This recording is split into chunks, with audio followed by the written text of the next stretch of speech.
sector in Utah and the values these organizations bring to our state. So thank you for being with us here today.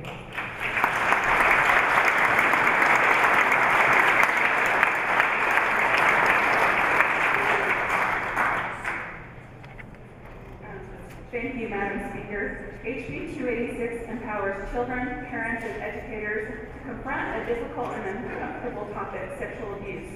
First, this bill provides training and resources to parents so that they have the tools to have conversations with their children. Nobody wants to think about any harm coming to their children, let alone abuse. But the reality is that a child is abused every 6 minutes in the United States. As parents, it is our responsibility to be prepared even for the unthinkable. Parents need to know how to talk to their children and how to help their children. Now, these conversations don't come easy. In fact, it's because these conversations are hard that we should provide support and training for parents. It may be uncomfortable, but comfortable comes second. It is the safety of our children that must come first. The second part of this bill provides preventive training for teachers so they can identify the signs when a child may be experiencing abuse. Teachers spend several hours with their children every day, and we ask a lot from them, but teachers can be the first responders to abuse. They can spot the signs, but only if they know what to look for. When a trained teacher is alerted to potential signs, they are able to partner with the parents in the best interest of their children. We need training so that they can identify and, more importantly, respond to our children needed in the most. Lastly, HB 286 provides children with education so they know how to stand up and speak out. Some of my colleagues have raised concerns that introducing this curriculum to children may confuse them about proper affection versus inappropriate behavior. But when we realize that only 1 in 10 children who are abused tell someone, it shows they're confused already. They don't know who to tell. They may not know that they should tell someone at all. That's why we should provide this education. I also want to note that this piece of education may be offered in the school, and there is an opt-out situation if a parent chooses not to participate. Another concern that many colleagues have raised has been about exposing children to difficult materials.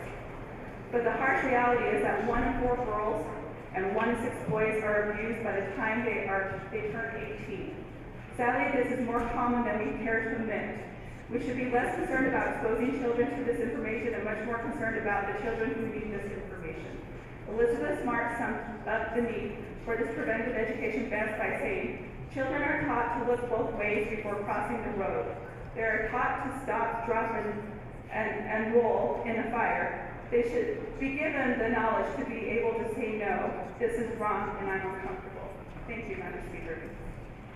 I know of the one individual case, there's more than one, but the one that I'm thinking of the most. I know that your horrific experiences have made you such a model, an example, and a voice, and those who also join with you to the same degree. After discussion to the bill, seeing no further lights, Representative Romero for summation on the bill. Only 1 in 10 sexual abused children tell society. What HB 286 does is it involves parents, it involves school personnel, and it involves children. And so I want to thank the Smart family who's here with us today, and the Brown family, and many other nonprofit organizations and different schools that I've been working with to put this important issue to light. Child sex abuse is something we don't like to think about, but it does happen, and I would appreciate your support on this bill and addressing this really challenging issue for all our communities, not just here in Utah, but across the country. Thank you. Thank you, Representative. Voting is open on second substitute in House Bill 286.